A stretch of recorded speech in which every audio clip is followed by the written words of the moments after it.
Right now at noon, we check out the impact of a Joplin police program pairing mental health professionals with community members in crisis.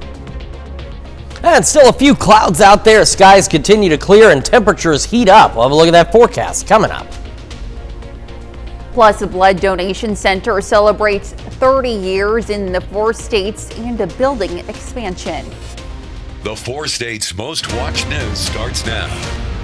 A man known for his love of the Chiefs will soon be known for his prison sentence. This is KOAM News at noon. I'm Elise Noe. Yesterday, a Tulsa County judge sentenced Xavier Babadar to 32 years in prison. Babadar pleaded guilty to robbing a Bixby bank teller at gunpoint in 2022. The judge gave him 30 years for the robbery and 2 years for cutting off his ankle monitor.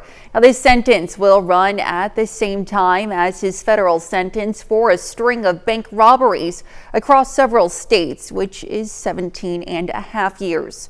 The robberies happened while Babadar was on the run after cutting off his ankle monitor while out on bond. Prosecutors say the robberies helped the man known as Chiefsaholic fund his travel to Kansas City Chiefs games. Now let's head over to Chris Warner for a look at the forecast.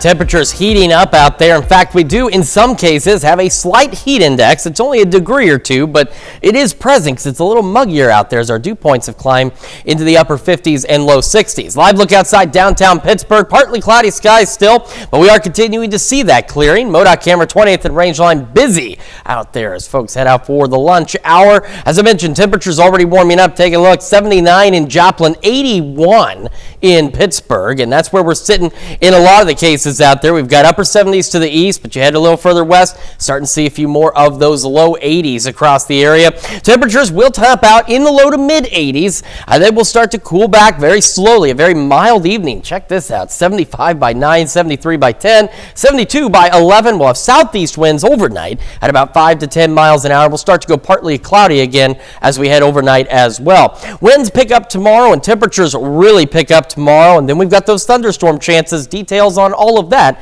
here in just a few more minutes. Elise? All right, Chris, thanks. Well, a new program seems to be making a difference for the Joplin Police Department and the community.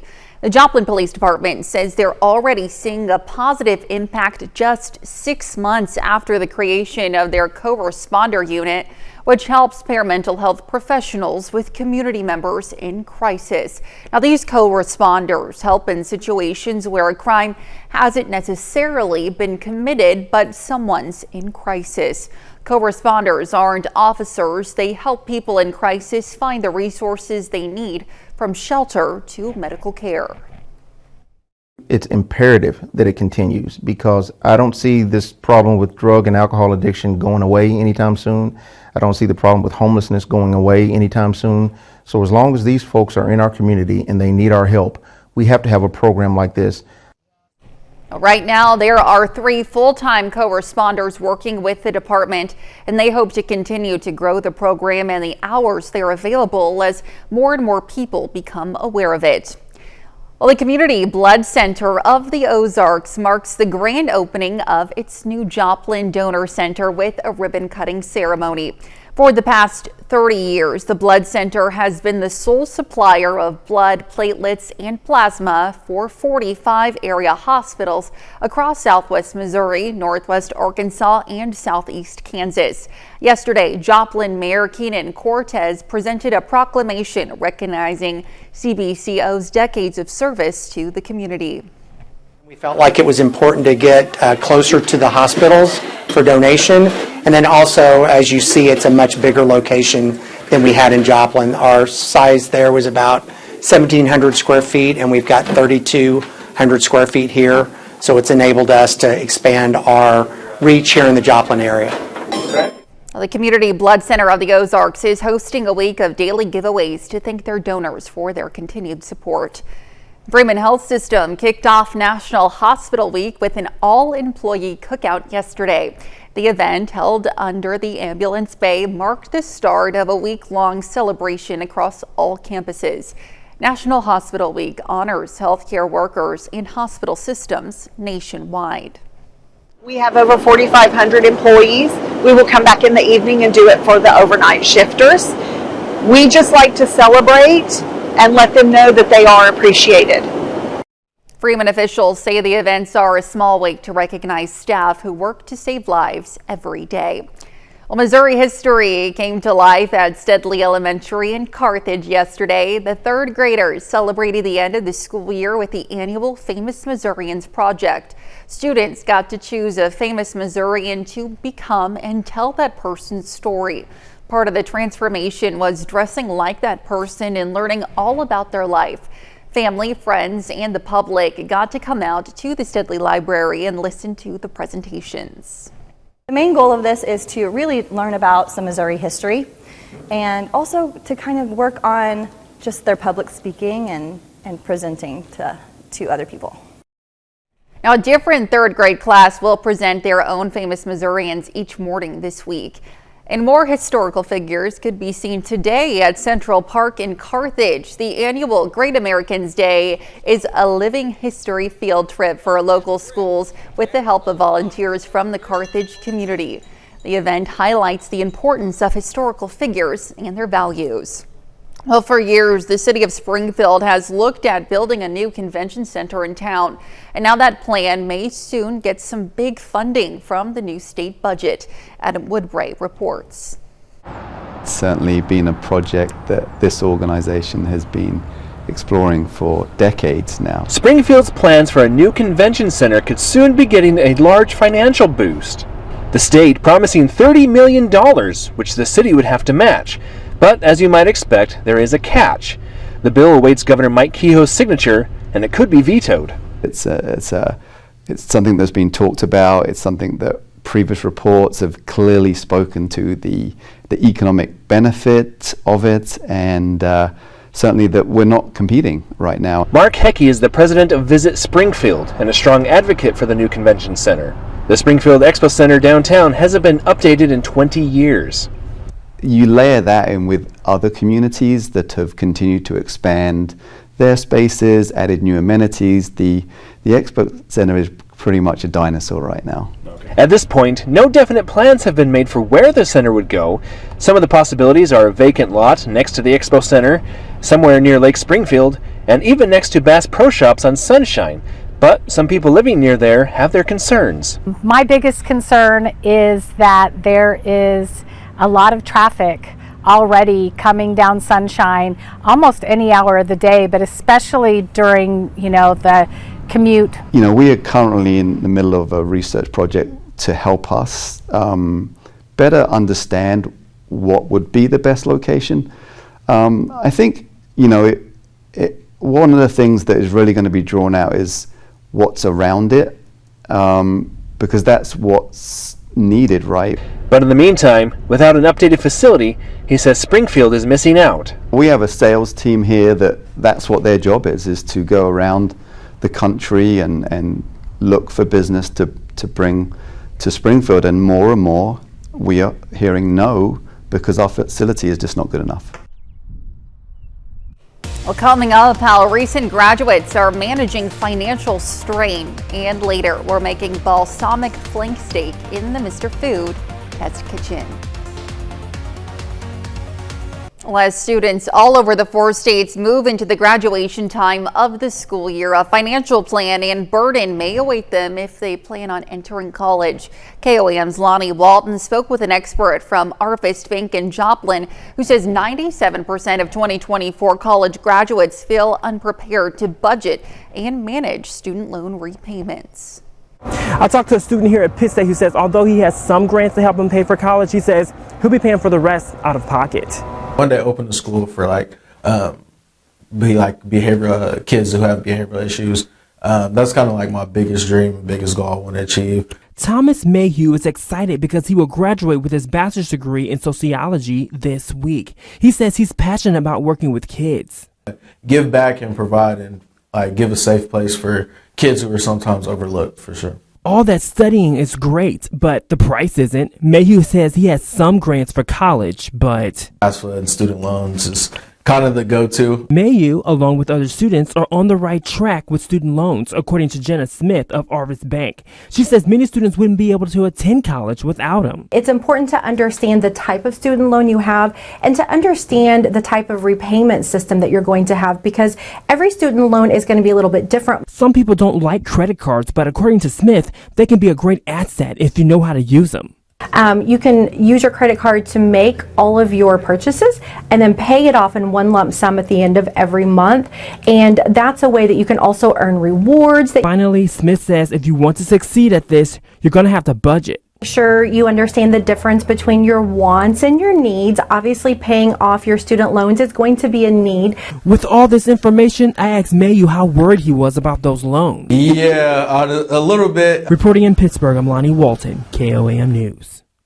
And still to come on KOAM News at noon, Mr. Food. I'd like you to meet one of my favorites from the meat counter. You may have met before, but just in case you forgot, stick around. And our temperatures will continue to climb as we head into Wednesday. Now we've got rain on the way as well. Details when we come back.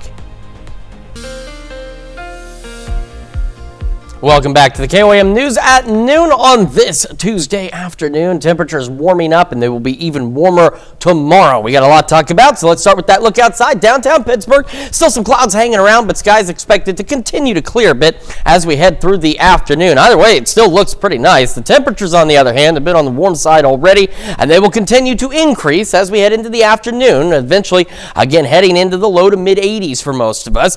We'll start to go partly cloudy a little later this evening and into the overnight hours across the area, so nothing too crazy, but we'll have the wind shift out of the southeast, and our temperatures tonight will be fairly mild as well as we hang out in the upper 60s for most of us, which of course that'll set the stage for even warmer weather as we head into tomorrow. So now we're looking at temperatures at noon where our highs are expected or close to our highs for today, low to mid 80s. As we head through the afternoon into the evening, that's where we're going to peak out into the upper 80s, and some 90-degree readings are absolutely possible just about anywhere. So I wouldn't be surprised if we get a couple of broken records, because it's a little bit hot for this time of year. Thankfully not June or July hot, but it is still going to be hot. Otherwise, we're looking pretty good beyond that. In fact, we stay clear.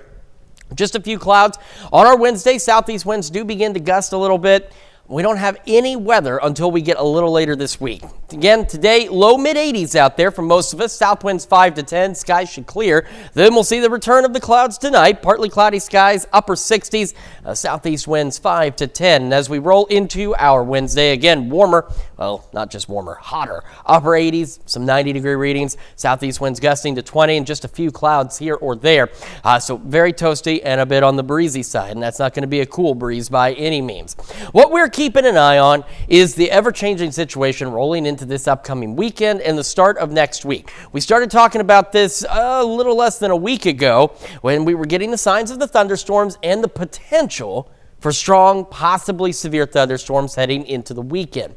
There's still a wide range of uncertainty for those storms, whether or not we'll have everything in place for severe weather. What we're looking at, some of the ingredients are there, but not all. And if not all of them come together, we may get the storms, but they may not be strong or severe. But it still is something we've got to watch. By Friday afternoon into the evening hours, scattered storms out there, especially in our eastern counties, basically along and east of 69. We go into Saturday, we actually get a break, no rain expected until we get into the evening and overnight hours, Saturday into Sunday, and we'll start to see opportunities for more scattered showers and storms as we go into early Sunday morning. Those will continue through the day on Sunday, but as you can see, does not stop us from continuing to warm up. So we're still going to have the warm air, the heat around the area. We go into our Monday morning, more scattered showers and storms. We get another pause, and we head into Monday evening. We see another round of thunderstorms out there. So it's, again, something we've got to watch very closely over the next few days because if all the right ingredients come together at the right time, somewhere, again, between Friday and next Tuesday, we could see some strong, potentially severe thunderstorms. So something we'll want to keep an eye on very closely. All right, outside of that, we're going to be into the 80s through at least Sunday, possibly some of us into Monday. Temperatures settling down a little closer to normal as we go back into the mid-70s as we roll into the next work week. But again, this weekend, starting from Friday afternoon through at least Tuesday evening, we certainly want to be watching the weather closely. All right, Chris, sounds like a plan. Thanks. Well, stick around. We're making balsamic flank steak in the Mr. Food Test Kitchen. We'll be right back.